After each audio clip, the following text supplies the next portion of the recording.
मेरी तारीफ को ये आईना भी खुद तरसता है। मेरे महबूब तेरा तड़पना तो बनता है।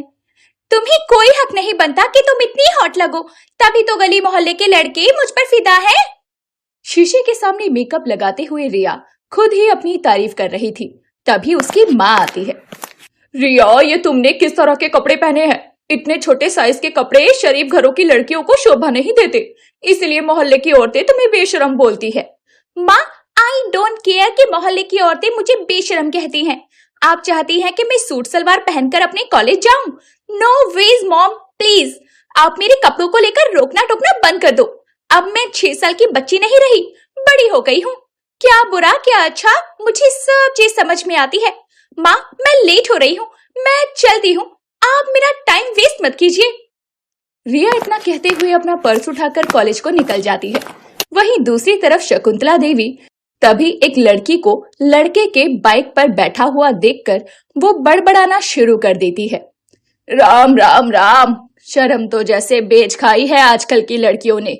देखो तो ऐसे च्युइंगम की तरह चिपक कर बैठी है। हे भगवान, बस मेरे घर में शरीफ सी बहू आ जाए। बड़बड़ाते हुए वो अपने घर आती है। इधर रिया के बर्ताव से उसकी माँ कौशल्या अब बहुत दुखी हो जाती है, क्योंकि अब रिया अपनी सारी मर्यादा भूलकर एक रोज रात के 1 बजे ड्रिंक करके घर में एंट्री लेती है, जहाँ कौशल्या आग बबूला होकर इंतजार कर रही होती है। उसे इस हालत में देखते ही वो गुस्से में बोलती है, हे भगवान, तूने पी रखी है? तुझे हमने कॉलेज पढ़ने के लिए भेजा था, आवारा गर्दी करने के लिए नहीं, जो तू हमारी पूरे मोहल्ले के अंदर नाक कटवा रही है। ए आंटी, चल साइड हट, तेरे भाई की गाड़ी आ रही है। हे भगवान, कैसी बेशरम लड़की पैदा की है मैंने। तूने तो हमारी पूरे मोहल्ले में नाक कटवा के रख दी है।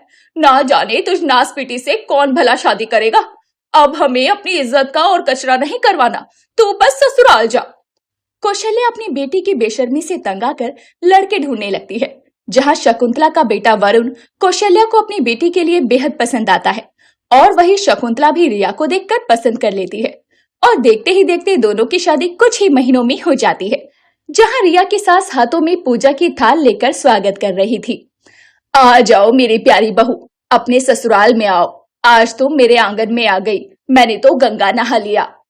इतने में शकुंतला की ठरकी बेशरम बहू रिया अपने पति से दरवाजे पर हंसते हुए कहती है, वरुण, हम यहाँ खड़े होकर टाइम क्यों वेस्ट कर रहे हैं?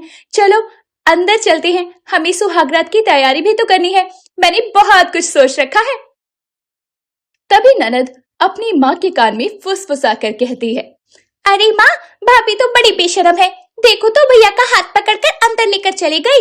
इतना भी नहीं देखा कि उनके ससुर जी सामने खड़ी है। अरे भला तुम लोग क्या खुसर फुसर कर रहे हो? जाओ, जाकर आगे की रस्मों की तैयारी करो। हमारी बहू आज की नई ख्याल वाली लड़की है, तो ये सब चलता है। रिया अपने रूम में जाकर दरवाजा बंद करती है और अपने कपड़े चेंज करके, यार आज तो हालत खराब हो गई मेरी। पता नहीं इतने भारी भरकम गहने और लहंगे लोग कैसे पहनते हैं। मैं तो बहुत ज्यादा थक गई। अब सास में सास आई। अपनी बीवी को इतना मॉडर्न देखकर वरुण तो शॉक्ड हो जाता है। अगले दिन, बहू, आज मोहल्ले की औरतें तुम्हारी मुंह दिखाई के लिए आ रही हैं, तो अच्छे से घूंघट करके तैयार हो जाना। लेकिन रिया मुंह दिखाई में फिर से छोटे कपड़े पहनकर आ जाती है। उसे देखकर औरतें तरह तरह की बातें करने लगती हैं। अरे शकुंतला, तुम तो अपनी बहू की इतनी चर्चा कर रही थी कि मेरी बहू बहुत संस्कारी है, लेकिन ये तो बेशरम है, बेशरम। अरे ओ आंटी जी, तुम कौन होती हो मुझे बेशरम का खिताब देने वाली? मेरी सास हो क्या? मैं जरा से छोटे कपड़े पहनकर नीचे क्या आ गई, तुमने तो मुझे बेशरम जज कर दिया। और आपने जो इस बुढ़ापे में ये लाल चटक लिपस्टिक लगाई है, उसका क्या? बूढ़ी गोड़ी लाल लगाम। अरे देखो तो कोकिला, तुम्हारी बेशरम बहू की जुबान कैसी कैटी जैसी चलती है। तुम्हें ही मुबारक हो तुम्हारी ये बेशरम बहू। चलो जी बहनों, चलते हैं यहाँ से। मुंह दिखाई में आई सभी मोहल्ले की औरतें चली जाती हैं। उनके जाने के बाद शकुंतला अपनी बेशरम बहू पर आग बबूला हो जाती है। क्यों बहू, अब तो तू खुश है ना हमारी सारे मोहल्ले की लुगाइयों के आगे नाक कटवा कर? सारी लुगाइयां तुझे बेशरम होने का खिताब देकर गई हैं। मैंने तुझे कहा था कि घूंघट करके आना, फिर भी तू रुमाल जैसे कपड़े पहनकर सबके सामने आ गई। अरे सासू माँ, आप भी मेरी माँ की तरह शुरू मत हो जाइए।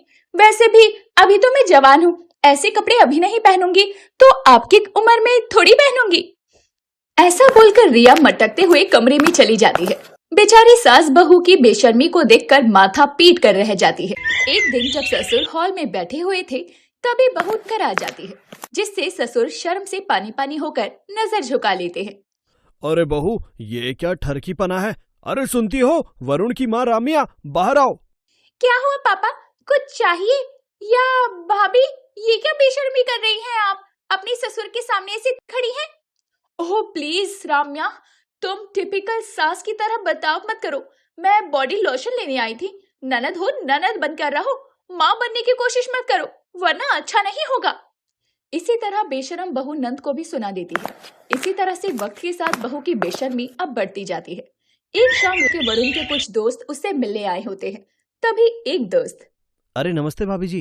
वो क्या है ना कि काम के कारण हम सभी आपकी शादी को अटेंड नहीं कर पाए थे, तो सोचा कि हम आपको और अपने प्यारे दोस्त वरुण को सरप्राइज दें। अरे वाह, कितने स्मार्ट बॉयज हैं। इन्हें देखकर तो मेरा दिल फिसल रहा है। बॉडी तो देखो, वाओ कितनी मस्त है। रिया को ऐसे सोचते देखकर एक दोस्त कहता है, अरे भाभी जी, कौन से ख्वाबों के ख्यालों में खोई हुई हो आप? मैंने सुना है वरुण आपके हाथों के खाने की बड़ी तारीफ करता है, तो आज आप कुछ अच्छा सा हमारे लिए बना दीजिए। अरे आप बोले और मैं ना बनाऊं? मेरा मतलब है कि आप सभी वरुण जी के दोस्त हैं। मैं अभी आती हूँ। रिया किचन में सभी के लिए चाय नाश्ता बनाती है और जानबूझकर अपनी तारीफ पाने के लिए एक हॉट सी साड़ी पहनकर बाहर आती है। वरुण के सारे दोस्त रिया को देखकर हक्का बक्का रह जाते हैं। तभी एक दोस्त मन में बोलता है, कैसे दिन देखने को मिल रहे हैं, लंगूर के हाथ में अंगूर। भाभी आप कितनी सुंदर लग रही हो इन कपड़ों में। सच भाभी, ऋषभ बिल्कुल ठीक कह रहा है, आप इन कपड़ों में कहर ढा रही हो, कतई जहर लग रही हो। Thank you my loving dear देवर जी। वैसे मुझे भी देसी बॉयज बहुत पसंद है, बिल्कुल आप लोगों की तरह मस्त गबरू जवान। रिया का ठरकीपन देखकर उसके सास पति गुस्सा करने लगते हैं। क्या माल है ये, मजा ही आ गया। सॉरी, मुझे माफ करना, गलती से चाय का कप स्लिप हो गया। कोई बात नहीं भाभी, आखिरकार गलती भी तो इंसान से ही होती है, और ये गलती आपके हाथों से दोबारा हो तो मुझे आनंद ही आ जाए। ये सारा नजारा सास देख रही होती है। तभी वो गुस्से में आती है और बहू को खींच कर एक तमाचा लगाती है। बस बहू, बहुत बर्दाश्त कर ली तेरी बेशर्मी, अब और नहीं। बहू घर की मर्यादा होती है, तूने सारी हदें पार कर दी है। अगर तुझे ये थप्पड़ मैंने पहले ही लगा दिया होता तो आज ये दिन देखने को नहीं मिलता। वरुण, पूछ तेरे दोस्तों को भी खाना है क्या मेरे हाथों का थप्पड़, या जाएंगे यहाँ से। सारे दोस्त खिसक लेते हैं। अब रिया को अपनी गलती समझ में आती है और वो शर्मिंदा होकर माफी मांगती है। मुझे माफ कर दीजिए, आगे से मैं कभी कोई ऐसी हरकत नहीं करूंगी माँ जी, जिससे आप लोगों को, मोहल्ले वाले या किसी के भी सामने शर्मिंदा होना पड़े। मुझे माफ कर दीजिए। आखिर में शकुंतला रिया को माफ कर देती है और अब रिया भी संस्कारी बहू बनकर अपने ससुराल वालों का दिल जीत लेती है और अपने ससुराल में खुशी खुशी रहने लगती है।